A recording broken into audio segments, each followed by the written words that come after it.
Good evening, everybody, and a warm virtual welcome to the Scottish Parliament's annual parliamentary reception for the cross-party group on towns.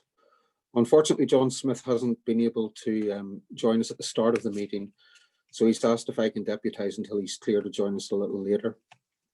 My name is Phil Prentice. I'm the CEO of Scotland's Towns Partnership and the National Programme Director for Scotland's Improvement Districts. I'm really pleased that the focus of tonight's session is a celebration of our improvement districts. The theme is local focus, national impact, the value of bids to our local economies. As usual, we have a very packed and interesting agenda. So shortly we'll be hearing from Councillor Alison Evison, who's the President of CoSLA, the umbrella body for local government. We're also going to hear from Roddy Smith, who's the Chief Executive and Director of Essential Edinburgh. That's our largest bid in Scotland. We're then very privileged to have a ministerial address from Aileen Campbell, MSP, who's Cabinet Secretary for Communities and Local Government. And then we're going to have some closing remarks from our very own Professor Leigh Sparks, who's Deputy Principal and Professor of Retail Studies at the Institute of Retail Studies, University of Stirling, and the Chair of Scotland's Towns Partnership. And hopefully we'll have John Scott, our convener, back by that time, just to offer a vote of thanks. Just I think to contextualise everything, in March, when we went into full lockdown, we asked our bids to mobilise, to pivot, to start coordinating local support efforts on the ground, to show local leadership, to provide a steady hand and to prove their worth. And they did. And in fact, they continue to do that. The survival instincts kicked in and we saw a range of really good behaviours: solidarity, selflessness, compassion, which in turn provided a lot of confidence and encouragement for businesses and communities across the country. The Scottish Government quickly recognised the value of having those hyper-local structures in place, feet on the ground, with the knowledge around who needed help and who was the best people to deliver that help. So the Scottish Government issued £1 million worth of bids resilience funding, and that was to allow bids to start offering resilience projects. We supported 40 projects the length and breadth of the country, from our island bids through to the north, down into the central belt and the borders. And the Scottish Government also at that point created legislation to allow some of our bids to delay renewal ballots, where they could offer a valuable local partnership response, and quite a few bids were able to benefit from that. This round of funding was quickly followed up by a further tranche, £2 million worth of Towns and Bids Resilience and Recovery Fund, which saw over 160 towns and communities across Scotland supported. Again, that was in recognition that lots of towns didn't have the business improvement district infrastructure, but they may have had a town centre partnership, a traders group, just a grouping of people who were able to step up to the plate and offer some leadership. Again, followed swiftly in July, we launched the national campaign Scotland Loves Local, and I'll come on to that very shortly. And with a further £1 million of Scottish Government support, that's currently anticipating to fund somewhere in the region of 250 projects, again, across Scotland. There's also been the £18 million capital funding to try and create economic stimulus across the country to keep our construction sector and jobs. And there's also the ongoing National Review of Town Centres, which is chaired by our very own Professor Leigh Sparks. So a lot has been happening in a short period of time. Big government has had to act very quickly and confidently, but where we see success, it's where we've got those hyper-local delivery infrastructures at the hyper-local level. And bids have been able to prove their value and their worth throughout the pandemic. They've went well beyond just supporting their own levy payers. They've been looking at more broad support to people who are out with the levy district, basically just trying to do their utmost to keep as much economic activity alive. We're going to move on now to, I'm actually going to have to hand over to myself. It should have been John handing over to me, but we're going to have a look at the Scotland Loves Local video. Alison's going to play that for you now, just to give you an idea of what we're trying to achieve through this national campaign and the sorts of behaviours that we're trying to encourage over the longer term.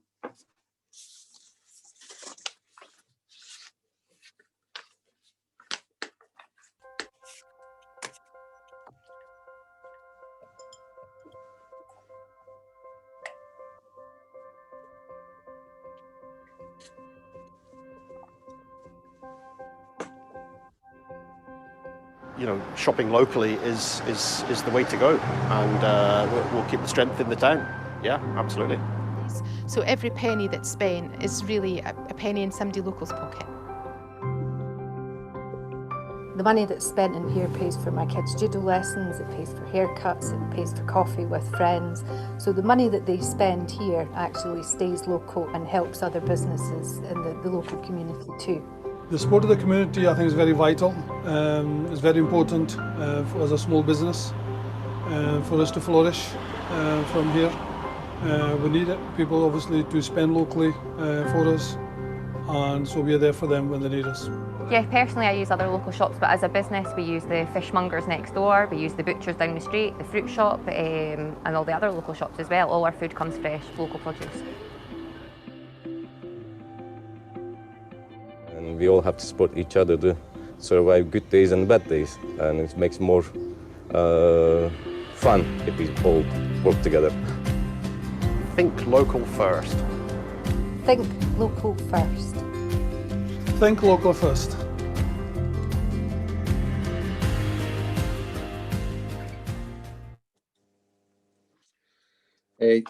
That's the latest video that we've produced to support the campaign. What you'll also have noticed that there's a national television broadcast campaign that's on the go just now through STV and Borders TV. We're in the second run of that. And the first advert was really to say, look, the lockdown is starting to ease. Your local businesses and high streets are reopening. The Scottish Government provided a huge amount of resource to allow them to open safely. They've provided PPE, sneeze screens, social distancing markers. We've worked closely with local government to make sure we've provided a safe environment. So go back and support your local high streets and your local shops. As we moved through that recovery phase and we got a little more confident, we started to explain the thinking behind Love Local, which is supporting localism, inclusion, sustainability. And the story shows an advert based in Gurrick where the local grocer employs a trainee because there's obviously more and more people coming to shop locally. That young boy goes next door to the local hairdresser. The hairdresser and the boy meet up for a coffee. They buy a gift for the mother. And the story there is that local pound has flipped 6 times in the local economy. If they'd have just went and bought the gift off Amazon or online, that would have disappeared into the ether. So let's just think about the sustainability of our local economies. The next phase of the campaign is going to state, we've had a tough year, everybody's had a tough year, but with solidarity and compassion and collaboration and a bit of encouragement, we have to keep these behaviours longer term. We have to understand the reasons for this national campaign. Stay in Scotland over Christmas, support your local high street to buy your gifts, and where possible, buy Scottish products. So we have 10 reasons behind the campaign. First of all, Scotland Loves Local encourages more active lifestyles. Our worlds have shrank a little. We have to be working from home more often, but that has given us an opportunity to connect with local green space, with heritage, with our high street. We can get out and about and walk and make sure that we're keeping ourselves both physically and mentally well. So it's greener and it's more sustainable. We're not traveling as much. We're not creating as large a carbon footprint. Shopping local also meets local needs. So normally what you'll find is that the offer that you rediscover within your high street is relevant to what you need. And that's why the business is still there. The local spend stays longer. It protects local jobs.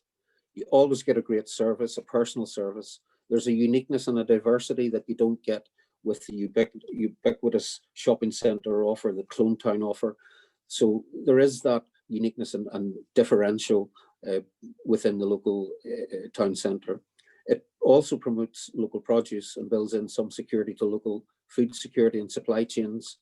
I think more importantly, from a community perspective, the town centres are local community meeting points where you see local friendly faces. So those are just a selection of the reasons. We want to encourage all of our towns, all of our cities, all of our island communities to engage with Scotland Loves Local. We have provided a landing site, lovelocal.scot. All of the brand materials are free to use. So please encourage this and to amplify the message across the country. If we get this message right, we will have a faster and a more resilient Scottish recovery. which will stand us stand us strong in the long run. So without further ado, I believe our convener has been able to rejoin us. So I'm going to hand back to John Scott, MSP. Thank you. Thanks very much, Phil. I hope you can all hear me. And it's great to be with you. My apologies for being late, delayed by the vote in Parliament tonight, but there we are. It's a great pleasure to be with you and to see so many people taking part in this evening's event, 73 people. So I know Phil has already welcomed you, but I would also like to welcome you too. But we're on a pretty tight time scale tonight. And so I would just like to move on to introducing our next speaker, if I may, endorsing everything that Phil has just said.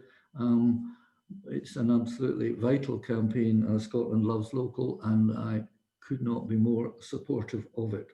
But our next speaker is the president of CoSLA, Councillor Alison Evans. So Alison, if you're ready to go, that'd be really great, and we'd like to hear your contribution now. Okay. Thank you very much. Good evening, and thank you for inviting me tonight.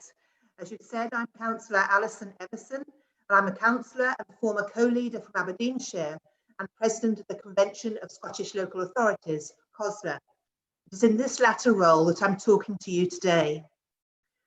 I would like to thank John Scott for welcoming us all and for his opening remarks, and Phil too for his. I also want to thank all the staff at the Scottish Town Partnership for organising this evening's event and inviting us all to speak, especially to tell us more about the Scotland Loves Local campaign. I've been sharing this campaign on my own social media. As Phil said, we all have a part to play in ensuring this campaign is heard. Like all of you, I eagerly anticipate the ministerial address from the Cabinet Secretary later in the programme. I may offer you a slightly different perspective, but I'm confident that what I have to say will tie in nicely with her comments. Before talking about the value of business improvement districts to local economies, I want to stress the importance of inclusive local economies to local government and some of the challenges we face in helping them to continue to grow and flourish, particularly during the current COVID pandemic and as we look forward to recovery. We recognise the value of a place-based approach for meeting the needs of diverse communities across Scotland and for tackling the inequalities that have recently become magnified, and the benefits of seizing opportunities to support this to happen. Improvement districts across Scotland embody a model of localism which is central to this work. But before I continue, I want to say a little about CoSLA. As many of you know, we are the representative voice of local government in Scotland. This means our core task is to represent at the national level the collective political view of all 32 local authorities in Scotland. As with any member organisation, we must continually strive to keep our membership happy. I'm sure many improvement districts can sympathise with me when I say this is no easy task when dealing with such a diverse membership, but we see it as a positive outcome of an emphasis on local. CoSLA carries out a wide range of activities, including economic work, which we undertake with our members. Locally elected councillors represent every part of Scotland, including our town centres, and they work together to support economic development, inclusive economic growth, business support and regeneration. The aim of this is the common goal we share with Scotland's improvement districts, to create vibrant, resilient local economies which support strong, sustainable communities. I believe it is therefore worth reflecting briefly on the economic footprint of local government and the important role local authorities play in contributing to local economies. I'll apologise in advance for bombarding you with a few statistics, but they're very important. According to the annual indicators report published by the Society for Local Authority Economic Development, last year local authorities invested £555 million in economic development services. It is worth reflecting that economic development is not a statutory service, So this large investment demonstrates the flexibility and desire of local authorities to make targeted responses to the needs of their communities and businesses. Such an enormous scale of investment in the face of severe budgetary constraints demonstrates our commitment to strengthening our local economies and investing in local places. A key aspect of this investment is businesses support. 15,000 businesses were supported by local authorities across Scotland last year, each one with a footprint in their local economy, and many of them members of improvement districts. Since 2008, local government has been responsible for the management and delivery of Scotland's National Business Advice Service, Business Gateway. With over 50 local offices and over 150 advisors, Business Gateway provides support to people starting businesses and to established businesses the length and breadth of Scotland, from Stromness to Stornoway, Stonehaven, Stranraer and Selkirk. The service has responded to the COVID-19 crisis with digital solutions such as the extensive catalogues of workshops becoming webinars and the provision of a wealth of online resources. In addition, we have seen significant take-up by businesses of the services of our digital booth programme of support as businesses have themselves recognised the need to be more digitally savvy. This is only a small aspect of the wider economic impact when we consider local government as an employer, a regenerator, a purchaser, a strategic leader. According to that same report, local government's procurement spend across Scotland totals £7 billion, with most of that money going to Scottish businesses. 40,000 physical assets were managed and 244,000 people employed. In some areas of Scotland, local government is the biggest employer and hence a significant influencer on money in the local economy. In short, the economic footprint of local government flows into communities and local economies the length and breadth of Scotland. However, I firmly believe that a strongly empowered local government is essential to improving a range of local outcomes and delivering the solutions to allow those local economies to thrive. This work and investment in local economies has taken on an entirely different function as we all face unprecedented challenges and uncertainty about the future. It would be wrong to speak to you about local economies without mentioning the devastating impact of COVID on business, not to mention the tragic human cost of the virus. Over £1 billion has been paid out in various types of business support already, with local government playing a key role in administering over 100,000 applications for that support. While the impacts have differed across sectors and regions, we have all been affected by the pandemic, and we must all work together to protect our communities and local economies from further detriment. As we move forward towards the new strategic framework and tiered system of local restrictions to curb the resurgence of the virus, uncertainty remains, and it is paramount that we work together to protect businesses and communities from the brunt of the crisis, as well as the health and safety of the population. Scottish Towns Partnership, of course, deserve our gratitude for all the work they have done supporting Scotland's town centres and local businesses, particularly at this time. To reiterate, the Scotland Loves Local campaign has fabulous potential to support localised response plans and improve and promote local places and communities. Climate change presents a very different challenge, one that some would argue has even greater potential consequences. CoSLA supports the Scottish Government's ambition to achieve net zero carbon emissions by no later than 2045, and some of our members have set even more ambitious targets. If we are to achieve this goal, then decoupling carbon from the economy must be a primary objective. As an elected member from the North East, I know firsthand how challenging this will be, and it will require fundamental changes to economic development at all levels. And we can't forget leaving the European Union as we fast approach the end of the transition period, which will soon bring its own considerable challenges, though perhaps also opportunities for some. These varying challenges may seem daunting, but as I have already made clear, Local government is a shared ambition and responsibility with Scotland's improvement districts to support and grow local economies. It would be easy for me to be parochial and talk about my own authority of Aberdeenshire and our positive experiences of improvement districts in Inverurie and Peterhead. However, these positive experiences have been felt across the country with nearly 40 individual examples, all delivering positive outcomes for their local economies. And the value of improvement districts for local economies is not limited to the traditional town centre retail sector, as many may think, although the benefits there are clear. Through the additional leadership, vision and strategic focus that they bring, we have seen innovation promoted in, for example, food and drink, tourism, the maritime economy, energy, culture.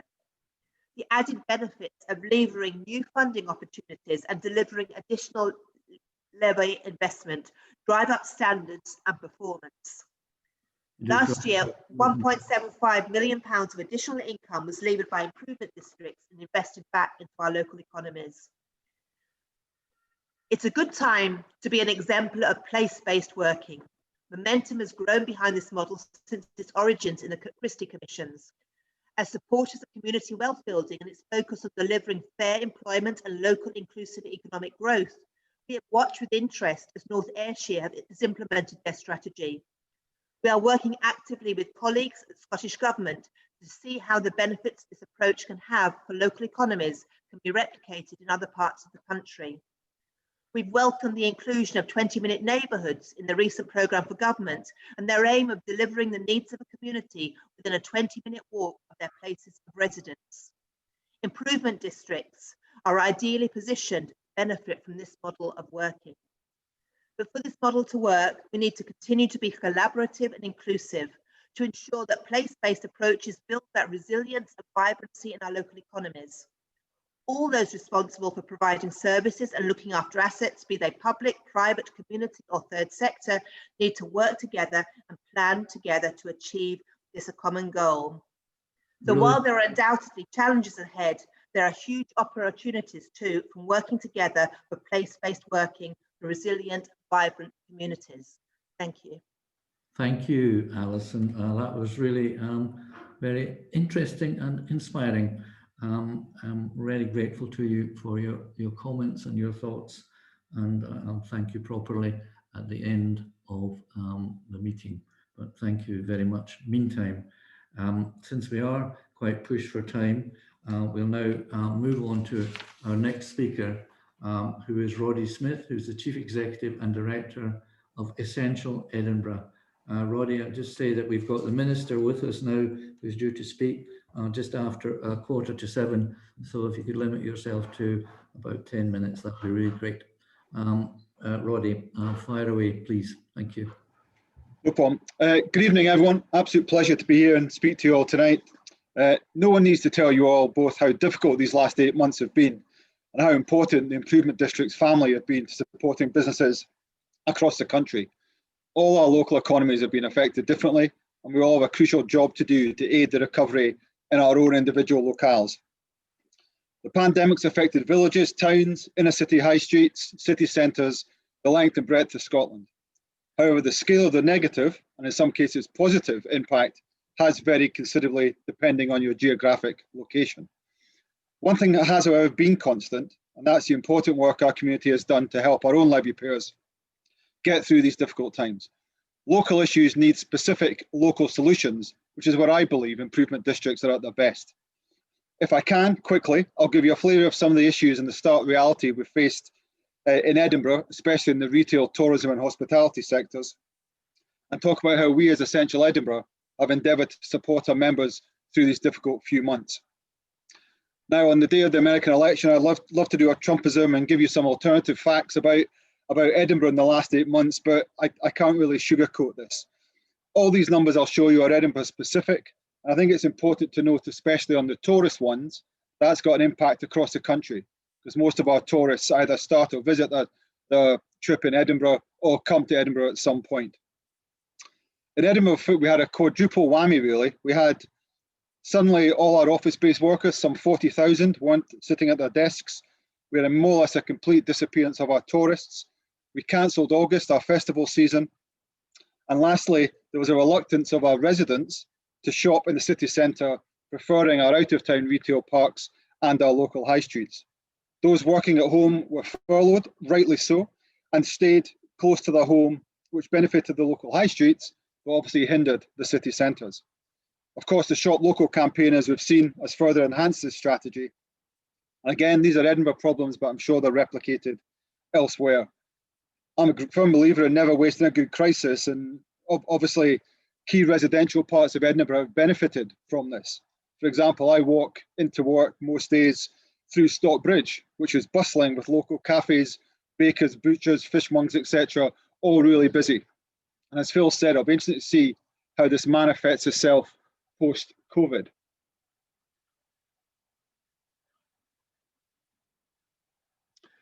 There's just a snapshot for you for some of the issues that Edinburgh's had. Obviously, our footfall dramatically increased. And just to give you a number against 65% in August, that's over 2 million people down on last year. Nearly half people working in hotels we made redundant, 200% increases in universal claimant counts. And instantly in that film and elsewhere, we've talked about employment on high streets. People who work on Marks and Spencer's on Princes Street are all local people, and they've had to make about a third of their staff redundant. So these aren't just local issues, these are citywide issues. Our retail sales obviously fell off a cliff. Hospitality down nearly 60%. Give you an idea, Edinburgh has been going up 5-6% month on month for 4 years for hospitality. So that's monumental. Hotel occupancy, again, fallen massively, down 40-odd%, now nearly 60%. Our forward bookings in December are 14%. And lastly, the airport there, you can see it yourself, we're now down at 70-80% less people coming into the city.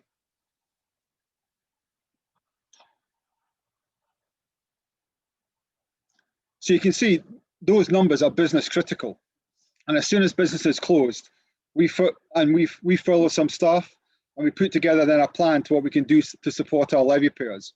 Similar to lots of the improvement districts, we put in place 5 or 6 things. We had no levy income, so we were supported through the Bid Resilience grant. So therefore what we did is we supported our police and homelessness work. We enhanced security on empty premises. We did a deep clean. We produced lots of social distancing stickers. We produced big reopening guidelines. We produced and developed apps with partners to support COVID-free environments. We worked widely with city partners to look at recovery planning, and we did a new marketing campaign called Forever Edinburgh. And most importantly, we communicated. If anything, we over-communicated with our levy payers, just so they knew that we were here working hard for them. So this got us through the spring and the summer. Businesses started to reopen. Obviously, the lockdown in the last few weeks has significantly hurt that, especially in the hospitality sector, which has been hit more than most, just as we were returning to some resemblance of normality.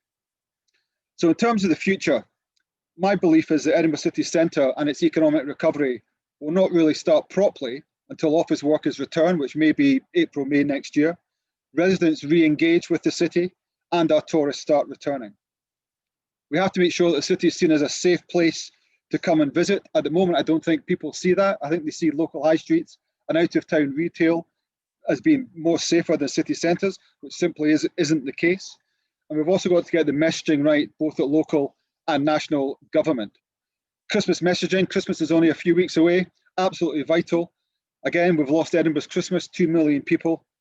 And recently we've had words from politicians and influential people, such as promoting digital Christmases and the best place to be at Christmas is at home. This isn't going to help city centres and high streets recover. All this is happening while Edinburgh is going through its own major change, with the St James Centre opening, a new city centre transformation plan, a change to transport protocols, and many of our historic buildings change in use, primarily away from major retail. So the only definitive outcome will be that we need to adapt to the post-COVID future, both physically and economically. I would expect to see fewer office-based staff, potentially fewer retail outlets, and more experiential stores in the city, and maybe even an increasing reliance on hospitality and tourism. This change has been underway for the last few years, but I honestly believe this pandemic has probably accelerated it 2 or 3 years. A business improvement district has an absolutely key and fundamental role to support the local economy, representing your members' views, being very pro-development, engaging with politicians, local and national, and lobbying to drive change and support our businesses to make that change. All of this, of course, while delivering our already fairly extensive business plans. No one knows local circumstances and business issues better than the improvement district, or is better placed to influence economic growth in your area. The next couple of years are going to be exceptionally challenging for all of us, but I am confident we will recover economically, albeit at different rates throughout the country, depending on our own local circumstances and our membership. Thank you.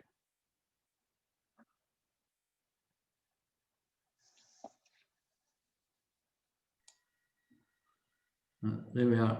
Thank you very much, Roddy. That was a really interesting analysis and a frightening analysis, I have to say, of the problems facing Edinburgh, and despairing in a way that you think the future is probably more hospitality and tourism, and that is always seems to be the case when everything else fails, as we see in other parts of Scotland. And I don't want that for Edinburgh at all. I want to see a vibrant, dynamic city, returning to what it was, but I fear your analysis may be correct.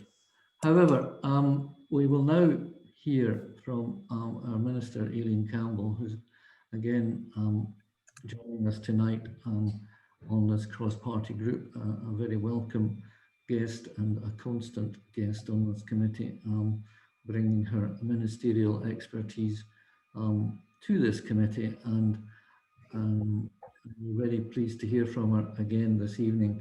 So Aileen, I think you have about 10 minutes or thereby, and Aileen, if you're happy and ready to go, please do. I haven't given any introduction, but Aileen Campbell needs no introduction.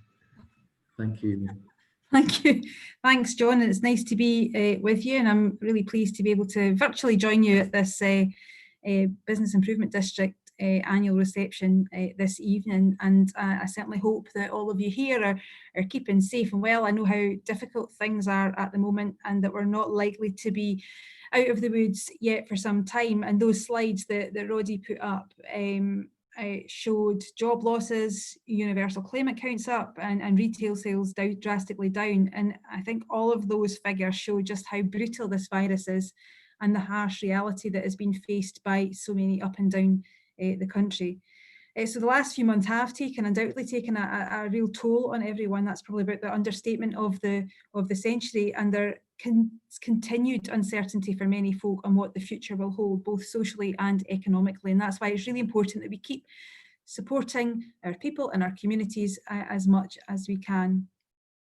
And I think, as previous speakers have already outlined, you know, the pandemic has affected different areas of Scotland in different ways, but regardless of where anyone is, what I would like to say is a massive thank you to each and every one of you for the amazing support that you have given as business improvement districts across the country to businesses and communities in your cities and your towns and across your communities.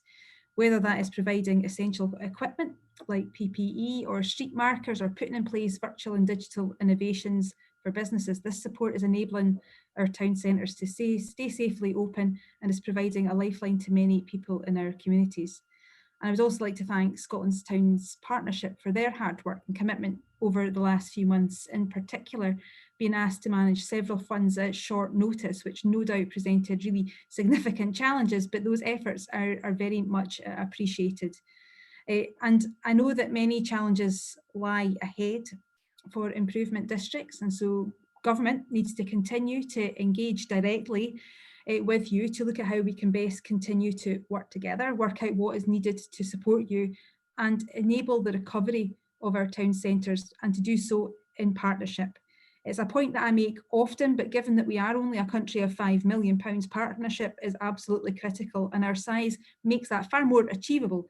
And that desire to work together is particularly pertinent given Roddy's remarks and the challenges that we know are faced in our cities. So given the partnership that's got us to this stage and helped support one another has been so critical, it has to be the way that we navigate the path and the challenges going forward.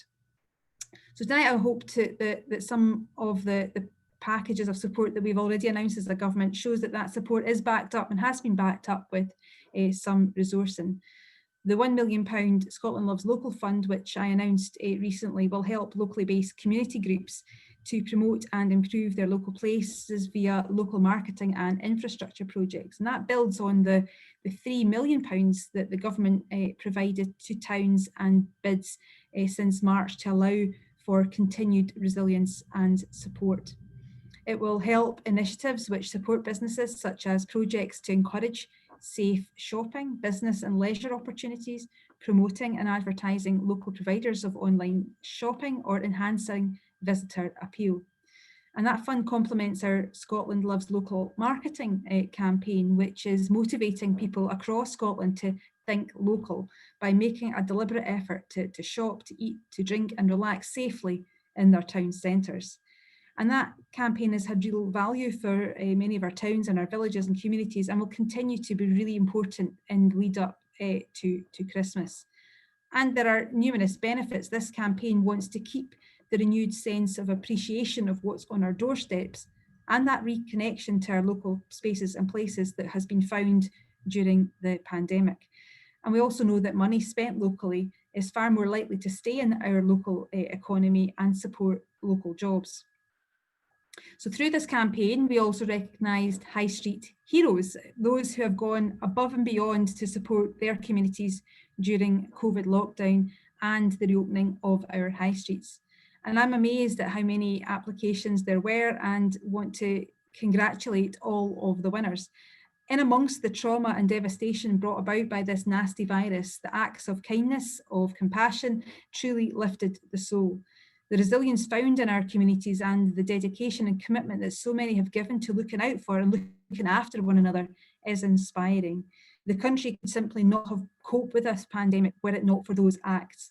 And I heard Alison talk a wee bit about some of the examples in her area, so I'm going to do the same. And one of the regional winners was from my own area. It was Brownlee's convenience store in Biggar, and the owners opened the store 24/7 for 3.5 months to meet the massive demand for home deliveries and to assure that they were there for key workers day and night. And that is one of so many examples of people working tirelessly and selflessly, putting the needs of others first during this pandemic. And there were countless other examples happening right across the country, and we are so grateful and thankful to them for that effort. But unfortunately, while we celebrate that effort, the pandemic has just not ended, and the virus is still with us and will be with us for some time. And it's a really fragile time for all of us across Scotland as we go into those darker, colder months. The impact of this pandemic will be with us for some time ahead, but in recognising that, we also need to look to the future, make sure that our recovery recognise the fundamental shifts and changes that have occurred across society and learn from it and support areas which need further support and attention. So that's why it's important to continue to support our towns. Confirmed spending to counter the pandemic is now over 6.5 billion, and importantly, the Scottish budget spending plans to support regeneration initiatives are over £47 million, which includes support for our town centres. And we're providing a further £30 million capital funding for regeneration this year to stimulate local construction across Scotland and support disadvantaged areas in the recovery, including £18 million through the Town Centre Fund. And we're seeing so many excellent examples of local authorities working with communities on projects that benefit places right across Scotland. And this funding will help ensure that this continues while protecting local jobs and hopefully supporting new ones. We're also keen to support businesses and other organisations so that town centres can become not only places where business and social activity can successfully and safely happen, but are also greener, healthier places which meet the needs of all of those who are part of our communities. And to make this a reality and provide the steps and direction to help us get there, we launched a new collaborative review of the Town Centre Action Plan, which is now gathering pace to report next month. The review will shape a vision for the future of our towns and make recommendations to help us all turn that vision into a reality. And the review will also advise us on our 20-minute neighbourhood ambitions, and that's the creation of thriving and accessible places where people can meet their daily needs online or in person within a 20-minute walk. And to enable longer term change, we have committed to establishing a place-based investment programme, which will be backed by £275 million for community-led regeneration and town centre revitalisation. We're yet to announce specific details of how the £275 million will be invested over the next 5 years, but we will be working with our partners, including CoSLA, on how it will be best deployed to have the best and greatest impact locally. So I'm pleased to have been able to outline just some of the things that Scottish Government is doing to support our towns, but of course we recognise that there is always more to do and a need to be flexible and adaptable to meet the challenges and changes ahead, and those challenges and changes that are happening almost daily and happening around us. But we need to acknowledge and learn from the last few months and to see the opportunities that are there. All of you have selflessly looked after others and supported our communities with incredible empathy and kindness. And on behalf of government, we sincerely thank you for that. And it's not unnoticed that that effort has been done when we were all fearful and concerned about how the virus would impact us and ourselves and our families. So in many ways, the last few months and our actions ahead confirm what many of us knew and what you all certainly did, the importance of place, of localism, of community, of partnership and of trust. Because we know that special things can happen when government sometimes gets out the road, cuts out the unnecessary bureaucracy and just trusts our communities. So there is a chance to build from what we've learned over the last few months to ensure that we collectively work towards a future that enables our communities and businesses to flourish, to make sure that we do have vibrant, dynamic towns, cities, places and spaces across the country. So it's going to be difficult, it's going to be challenging, but what's got us to this point has been partnership and working together.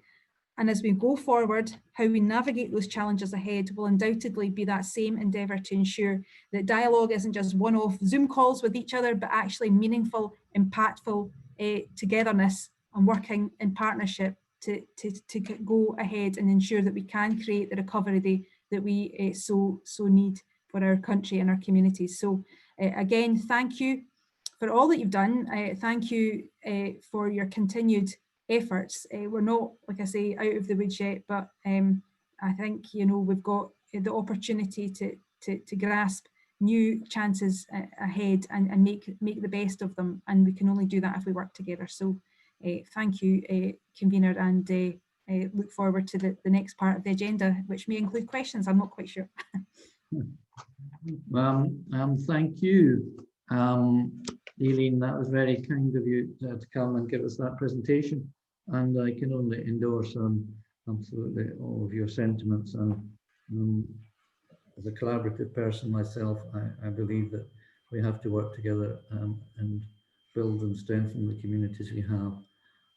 And I heard you mention that today's prize winners and Alison commenting on them, and I'm not sure if she's mentioned the ones in my constituency or not, but I'm going to, through the chair, take the liberty of also congratulating the South Ayrshire regional champion, which is the Daisy chain at Prestwick Post Office, and the highly commended people, the Unity Grill in here and John Redford in the Troon area. So that liberty taken through the chair, I'm very grateful to you, Aileen, for highlighting what the Scottish Government essentially is going to do to sustain the good work that Scotland's Towns Partnerships do, and obviously a great deal more as well. But that's the value of having you here tonight to tell us about these things. So I think we now move to some closing remarks from Professor Leigh Sparks, who's well known, of course, to us all, who's the Deputy Principal and Professor of Retail Studies at the Institute for Retail Studies at Stirling, and more importantly, the Chair of Scotland's Towns Partnerships. Leigh, if you are available, please would you like to speak now? Thank you, John. Thank you, Cabinet Secretary. SDP and all of us wholeheartedly welcome all the support and encouragement provided by you and your colleagues across Scottish Government through these challenging times. As Phil outlined earlier, the Scottish Government has provided direct funding of improvement districts, the ability to extend renewals via the emergency coronavirus legislation, towns and bid recovery funding, town centre capital fund, and the Scottish Loves Local campaign and funding support. Whilst the pandemic continues to present major issues in all aspects of our society and economy, the leadership, solidarity and support demonstrated by Scotland's improvement districts and enabled by Scottish Government and added to by Scottish local authorities has been commendable from the outset. Just as importantly, we're reconsidering the strategic approach by creating an ambitious new towns and town centre action plan, as the Cabinet Secretary mentioned, based on a wider social and local economic renewal. I'm privileged to be working with a wide range of stakeholders on both of these aspects. The Scottish Government's bids resilience funding in March allowed us to ask bids to pivot from business as usual to create hyper-local support structures. Bids have subsequently performed a range of vital activities to help businesses navigate their way through the complexities of grant funds, job retention loan funds, VAT and tax deferrals. Bids have delivered PPE infrastructure, marketing and online platforms, and either led or actively participated on local resilience partnerships to focus on vulnerability. Their selfless efforts extended well beyond their levy-paying memberships to help surrounding towns and settlements. And that 7 bids were honoured in the Scotland's High Street Heroes, which everyone's plugging and were announced today, I think is testimony to that impact. This local leadership, knowledge and agility has all underlined just how important improvement districts are to their local communities. A further source, I think, of real encouragement has been the renewed positivity in the relationship between bids and local government. They've agreed local responses and delivered effectively, and indeed continue to deliver these across the country. Looking forwards, the next few months, as everyone recognises, will be challenging. But the solidarity and resilience shown by Scotland's improvement districts throughout the year will no doubt help us through at a local and a national level. The Scottish Government has just awarded the second round of bids recovery funds to help maintain the momentum behind a safe and gradual reopening and our local recovery. We have a national campaign building on localism, sustainability and community wealth. I'd encourage all of our cities, towns, improvement districts, neighbourhoods, communities to back the Scotland Loves Local call for action. Your support will help build a stronger and faster and more sustainable economic and social recovery. We can as well extend the improvement district concept even further. We already have a successful model for towns and cities. There are digital, food and drink and tourism improvement districts. Our focus will increasingly also be on creating more community-focused improvement districts, a model which embraces businesses, communities and local stakeholders working together to develop and implement consensual visions and activities. And then looking beyond the pandemic, we need to renew our vision for a more sustainable and equitable Scotland. The programme for government has set some ambitious goals: a greener and fairer economy, the well-being economy, more social ownership, opportunities around housing, energy and digital to create better places for everyone. Scotland's improvement districts will be part of this ambition and will continue to support their local communities beyond the current crisis. So looking what we've been doing, what we're currently doing and will do for the next few months, and then beyond into our future. To close, at previous receptions, I'd probably now say safe home, but as you're already likely to be there, can I simply end by thanking you for attending and for all that you're doing to get us through these times. It's much appreciated. Stay safe, shop local. Thank you. And I'll now hand you back to our convener, John Scott, for a final word.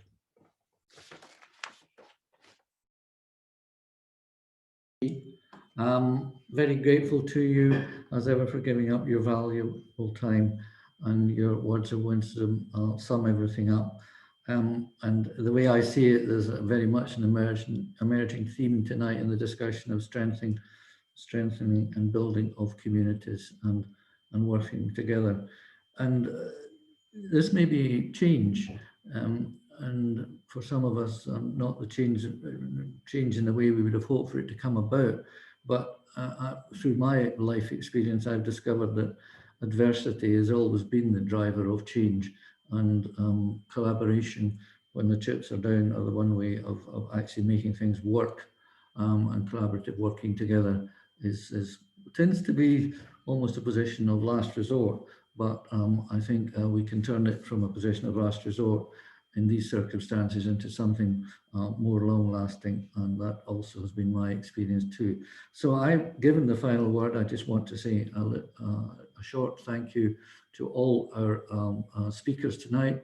I want to thank Alison Evison, the chairman of CoSLA, who outlined to us the importance of bids and highlighted the importance of local government spend in communities, and also talked about the future too, which is carbon reduction, and we need to try and get a green recovery out of all of this.